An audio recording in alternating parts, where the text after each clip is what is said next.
In this lecture, you are going to learn the use of different sum functions to add up values in many different ways.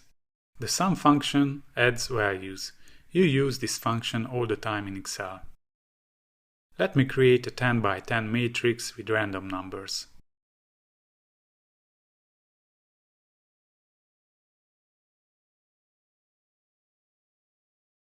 You can add individual cells like this, separating them with commas.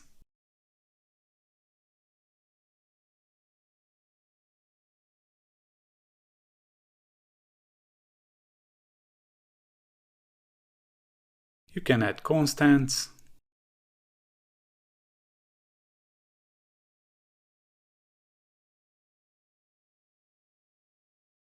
You can use this auto sum feature on rows and columns. It has a keyboard shortcut Alt =. It doesn't work on my keyboard, but if you have an English keyboard, give it a try. So my active cell is at the end of this row, and I hit this auto sum button. Excel selects this range and I can hit enter. Let's double check the result. I select this row, and here at the bottom we can see its sum. You can use this auto sum on a column too.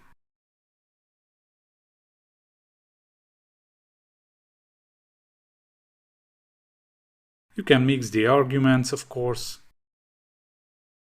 I select this range, I hit comma, I select this range, I hit comma, I select this cell, and I could add as many arguments as I want.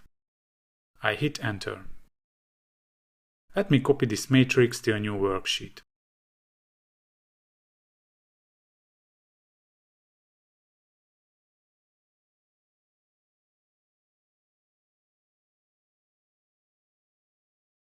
You can also refer to cells or ranges on another worksheet. I enter the sum function here on sheet 1. I go to sheet 2. I select this range. You can see in the formula bar that your reference will look like this, including the sheet name. I go back to sheet 1 and I hit enter. Now let's say that we have the same data structure on multiple worksheets and we'd like to add the same parts on all of them. I create another copy of this random matrix on a new worksheet.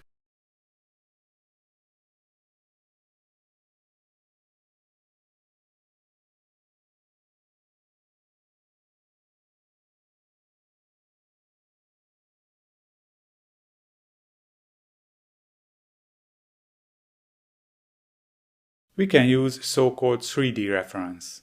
This is how it looks.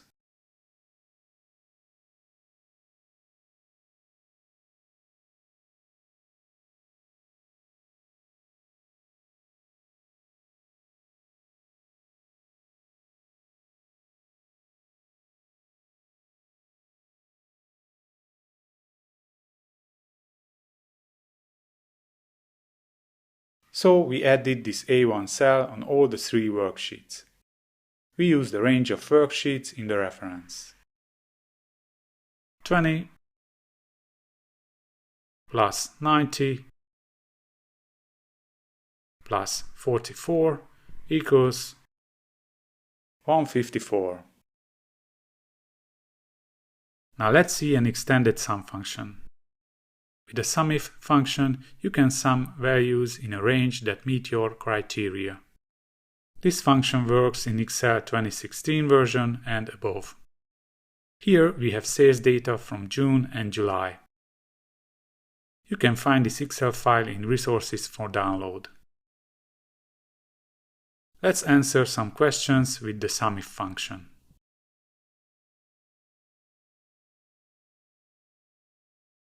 I'd like to get the sum of sales above 220.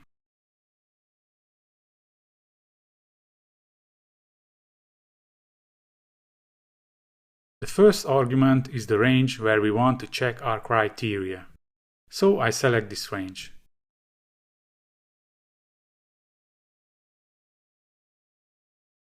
I hit comma.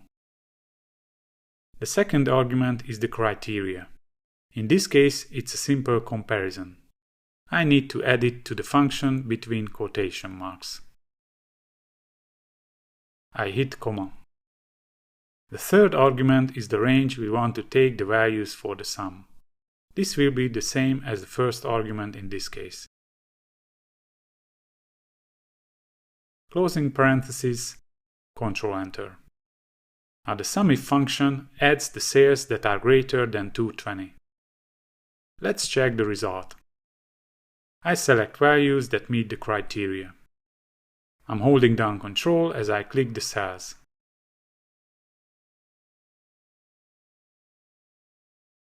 And the result is correct. I'd like to get the sum for banana sales only. For this one, the criteria range will be in column B.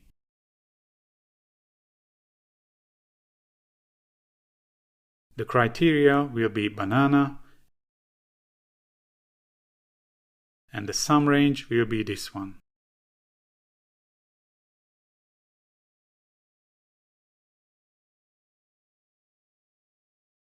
Let me check the result.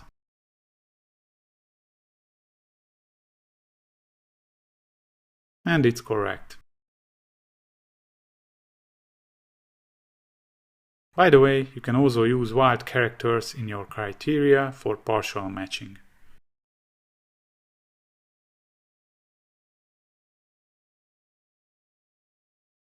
This one with the asterisk signs, for example, matches orange and banana too, because asterisk substitutes any number of characters.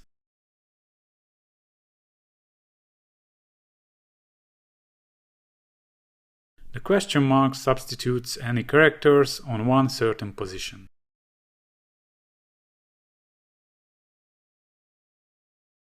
Your criteria can include dates too. Let's sum the sales of July. We are checking these dates.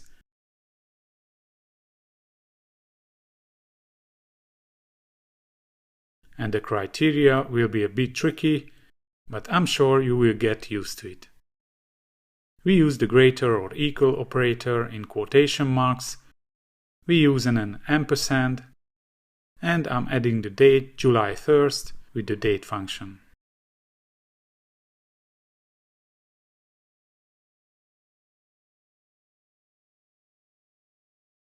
The sum range argument is just as usual.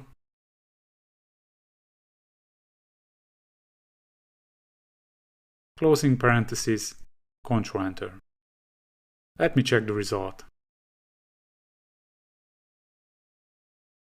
And it's correct.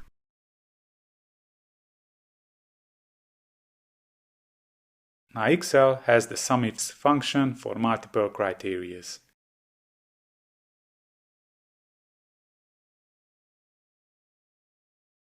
Let's answer this question. SUMIFS works the same way as SUMIF. Just the order of arguments is different. It starts with the sum range,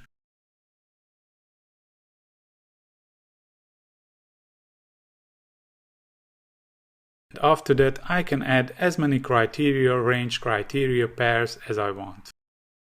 Let's add the first criteria range, the criteria, the second criteria range,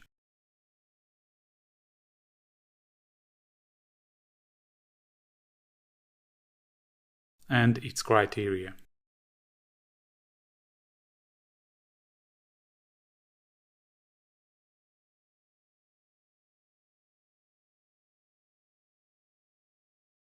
Closing parenthesis, Ctrl Enter.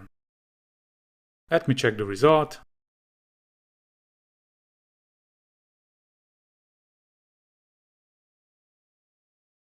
And it's correct. Alright, I hope this lecture was useful. See you in the next video.